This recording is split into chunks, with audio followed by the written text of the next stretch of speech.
Aty amin'ny boriboritany fahatelo moa zany ny ekipan'ny fahasalamana zany ny départementa zay tariako zany moa ankehitriny dia mijery ary manara-maso ary efa hatramin'ny voalohany zany no efa nanao reny liste reny dia nisy ny fanadiovana ny arahana tamin'ny boriboritany fahatelo ary teo koa zany ramatoa solombavam-bahoaka zay ny Madagasikara zay voafidy tato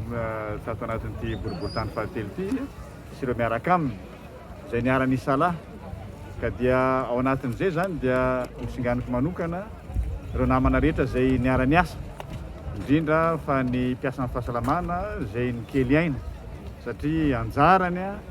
eo amin'ny fokotany 2.20 eo tsy kely zany niaraka tamin'ireo ny ao amin'ny boriboritany moa zany mazava ho azy sy ny ekipan'ny solombavam-bahoaka ka isaorana manokana zany ny rehetra nanatanteraka antsakany sy andavany ny adidy sy andraikitra amin'ny firenena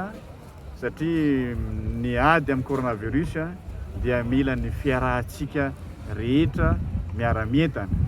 ary etona zany dia tsy ny eto amin'ny boriboritany ihany ny mpiasa fahasalamana an'ireo tsara eto no isaorako manokana fa ny mpiasan'ny fahasalamana rehetra manerana ny nosy zay nanao ny ainy tsy ho zavatra ary tsy mbola mijanona isika fa vao maika mbola mitohy foana isika satria makany amin'ny fandresena isika amin'izao zavatra zao ary zay no rarina Madagasikara mandresy ny coronavirus io tahaka ny zavatra atao rehetra ihany rehefa makany amin'ny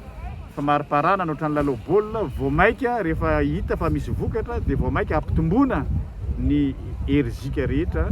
ary ampitomboina ny fahazotoana ampitomboina ny fitiavana ny piraitan-drazana ary etona dia mbola mamerina foana fa mahomby ny zavatra ataontsika raha mihoatra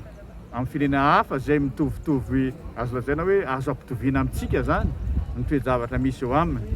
satria antsika rehetra ny miara-misalahy ary eto dia ararao tokoa isaorana ny rehetra tsy ny mpiasan'ny fahasalamana ihany fa ireo miara-misalahy rehetra zany dia isika dia tsy maintsy foana manaja ny geste barrière rehetra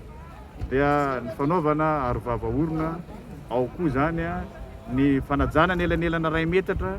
eo ny fanasana tanana na amin'ny savony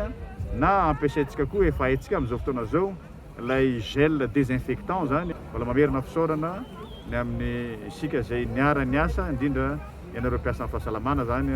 teto amin'ity boriboritany fahatelo ity zay hita fa milamina dia milamina tokoa ny fizarana efa fanindrony moa androany dia mbola ho avy ny fanotelony